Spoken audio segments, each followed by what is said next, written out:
टुकड़े टुकड़े गैंग के सरदार कन्हैया कुमार दिल्ली नॉर्थ ईस्ट से हार चुके हैं।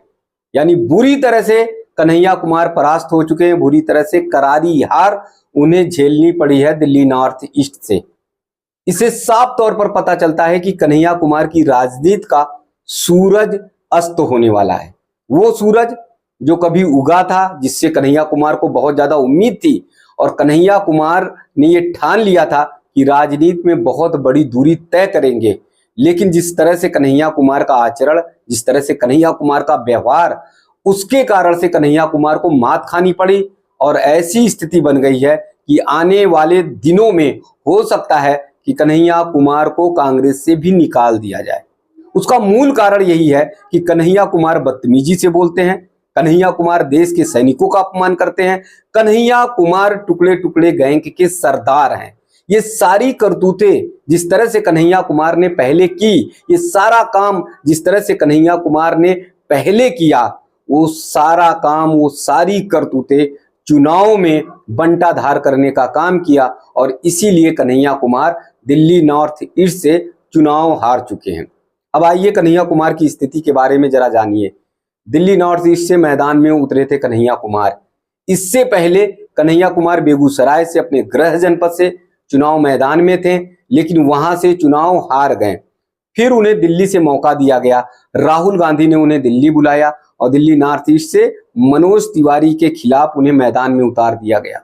दिल्ली में स्थिति देखिए, आम आदमी पार्टी और कांग्रेस का यहाँ पर गठबंधन था, तो ऐसे में कन्हैया कुमार को ये लगा कि यहाँ मजबूती से चुनाव लड़ेंगे और कन्हैया कुमार जैसे दावे भी करते हैं, तो उन्होंने कहा भी था कि ताल ठोक के यहाँ से चुनाव जीतेंगे, मनोज तिवारी को चुनाव हराने का काम करेंगे और यहाँ से कांग्रेस और आम आदमी पार्टी का झंडा बुलंद करने का काम करेंगे।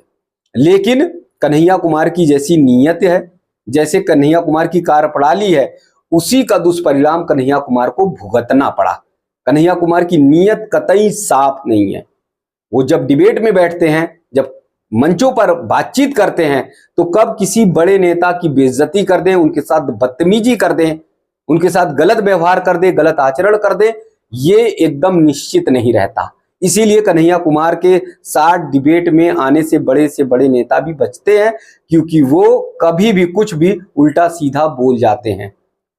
तो ऐसी स्थिति में कन्हैया कुमार से बड़े नेताओं ने तो दूरी बना ही ली थी, लेकिन कन्हैया कुमार को यह लग रहा था कि अगर दिल्ली में आते हैं तो दिल्ली की राजनीति में वो चमक जाएंगे, दिल्ली की राजनीति में वो पैठ बना लेंगे। और उसका मूल कारण यही था कि जेएनयू के छात्र नेता रहे कन्हैया कुमार। तो ऐसे में ये लग रहा था कि तमाम छात्र दिल्ली भर में फैले हुए हैं और वो जो है चुनाव में जब उतरेंगे तो ये छात्र जो है उन्हें मदद करेंगे, उनका सहयोग करेंगे।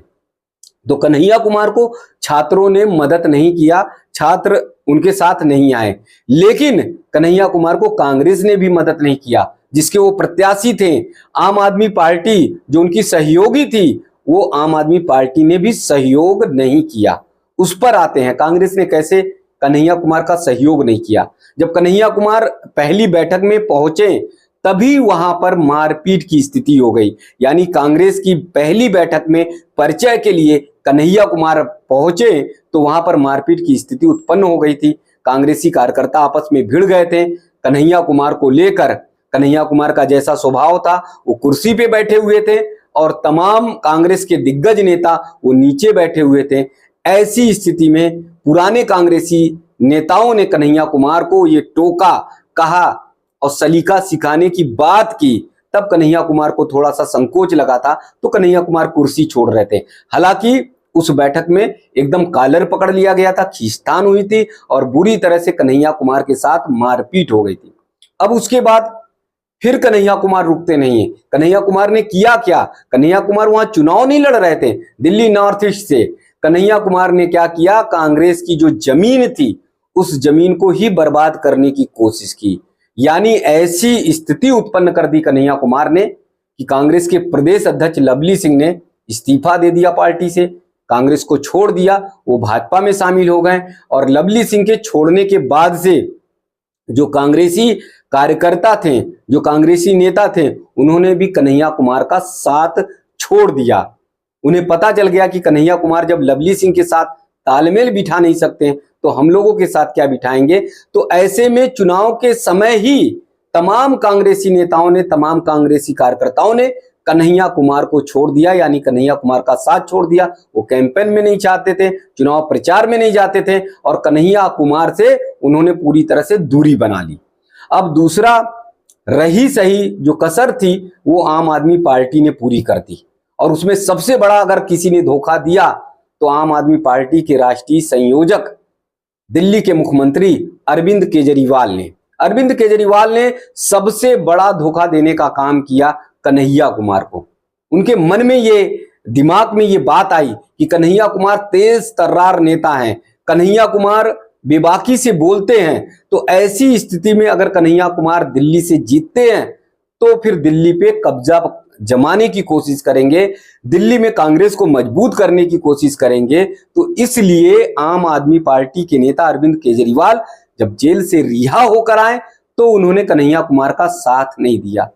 सूत्र बताते हैं कि आम आदमी पार्टी के कार्यकर्ताओं को यह कान में फूंक दिया गया कि आप भले ही साथ में रहिए, भले ही कैंपेन करिए, भले ही कन्हैया कुमार जिंदाबाद के नारे, कांग्रेस जिंदाबाद के नारे, आम आदमी पार्टी जिंदाबाद के नारे लगाइए, लेकिन कन्हैया कुमार को वोट मत कीजिए, ऐसा बताया गया। क्योंकि कन्हैया कुमार भी बड़बोले हैं, कन्हैया कुमार भी बेबाकी से बोलते हैं और अगर दिल्ली नॉर्थ ईस्ट से बाई दबे जीत जाते हैं और बाई चांस वो मनोज तिवारी को हराते हुए दमखम के साथ फिर राजनीति में आते हैं तो सबसे ज्यादा जो खतरा था, सबसे ज्यादा जो संकट था वो अरविंद केजरीवाल को, क्योंकि अरविंद केजरीवाल दिल्ली की राजनीति करते हैं, दिल्ली के मुख्यमंत्री हैं, फिलहाल अभी जेल में है, लेकिन अरविंद केजरीवाल की दिल्ली की जो कुर्सी थी, यानी मुख्यमंत्री की कुर्सी जाती जाती आम आदमी पार्टी की जड़ जो है वो भी कमजोर हो जाती।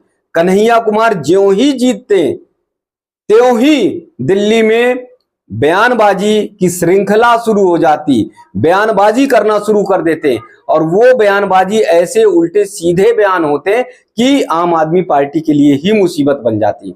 अब आप समझिए, कन्हैया कुमार के बयानों की तरफ जरा देखिए कि कैसे बयान देते हैं। चुनाव के समय कन्हैया कुमार जब मैदान में थे, दिल्ली नॉर्थ ईस्ट में प्रचार कर रहे थे, तो ऐसे समय में एक इंटरव्यू में कन्हैया कुमार ने तारीफ किसकी कर दी? कन्हैया कुमार ने अरविंद केजरीवाल की। कांग्रेसी एकदम भड़क गए। कांग्रेसियों ने कहा कि राहुल गांधी ने तुम्हें टिकट दिया, राहुल गांधी ने दिल्ली नॉर्थ ईस्ट से मैदान में उतारा, राहुल गांधी ने अपने नेताओं को दूर कर दिया, दरकिनार कर दिया, उन्हें टिकट नहीं दिया जो वर्षों से दिल्ली नॉर्थ ईस्ट पर मेहनत करते थे, मजबूती से चुनाव की तैयारी कर रहे थे, लेकिन कन्हैया कुमार को टिकट दिया। तो कन्हैया कुमार राहुल गांधी की तारीफ करने की बजाय अरविंद केजरीवाल की तारीफ कर रहे हैं। तो ऐसे में कांग्रेसी भी डर गए थे, कांग्रेसी भी भयभीत हो गए थे, कांग्रेसियों को भी ये लगने लगा था कि कन्हैया कुमार उनके लिए बहुत गलत साबित होंगे और उनके लिए खतरा साबित हो सकता है। तो कांग्रेसियों ने साथ छोड़ा ही छोड़ा, सबसे बड़ा धोखा दे दिया अरविंद केजरीवाल ने। और अरविंद केजरीवाल ने यह ठान लिया था कि किसी भी तरह से कन्हैया कुमार के पांव दिल्ली में जमना नहीं चाहिए। अगर दिल्ली में कन्हैया कुमार के पांव जम गए तो फिर वो पांव उखड़ने वाले नहीं है। यानी कुछ पूर्वी बिहार हो गया, पूर्वी यूपी हो गया और फिर छात्र नेता हो गए, तमाम ऐसे लोगों का एकजुट जो है झुंड वो बन जाएगा और कन्हैया कुमार की सियासत चमक जाएगी। तो जैसा मैंने बताया था पहले भी, लगातार बताता रहा हूं, संवाद टीवी ये लगातार कन्हैया कुमार के बारे में, उनके चाल चरित्र के बारे में बताती रही है। उसमें साफ तौर पर यही है कि कन्हैया कुमार खुद अपनी राजनीति की, या अपने पैर पर कहा जाए तो अपने पैर पर कुल्हाड़ी मारने का काम कर रहे हैं। कन्हैया कुमार खुद अपनी जड़ खोदने का काम कर रहे हैं और वो इस प्रकार से कि वो जिस तरह से बोलते हैं, जिस तरह से वो सभी को बेवकूफ समझते हैं, सभी जो उनके सामने प्रवक्ता होते हैं अन्य दलों के, उन्हें ये समझते हैं कि वो सब नासमझ हैं, केवल समझदारी अगर है किसी में तो वो कन्हैया कुमार में है। यही कन्हैया कुमार की सबसे बड़ी भूल है। राजनीति में सबको साधकर, सबको साथ में लेकर चलने की कोशिश करना चाहिए। चलने का प्रयास करना चाहिए। किसी पर ऐसा टीका टिप्पणी नहीं करनी चाहिए जिससे लोगों के मन में खटास आए। लेकिन कन्हैया कुमार क्या करते हैं, देश की जो सेना है, देश के जो जवान है, जो बॉर्डर पर डटे रहते हैं, देश के लिए मर मिटने के लिए तैयार होते हैं, कन्हैया कुमार उनको भी नहीं छोड़ते हैं, उनको भी दुष्कर्मी बता देते हैं, उनको भी बलात्कारी बताने का काम करते हैं। तो आप बताइए कि देश की सेना को आप नहीं छोड़ रहे हैं, आप अपने कांग्रेसी कार्यकर्ता, कांग्रेसी नेताओं को नहीं छोड़ रहे हैं, पार्टी में जहां जा रहे हैं वहां विघटन का काम कर रहे हैं, आप आम आदमी पार्टी के नेताओं को नहीं छोड़ने का काम कर रहे हैं, तो ऐसी स्थिति में आप कैसे जीतेंगे? तो इस स्थिति में आगे की राजनीति का सूरज कन्हैया कुमार का अस्त हो सकता है। बहुत लंबी राजनीति कन्हैया कुमार नहीं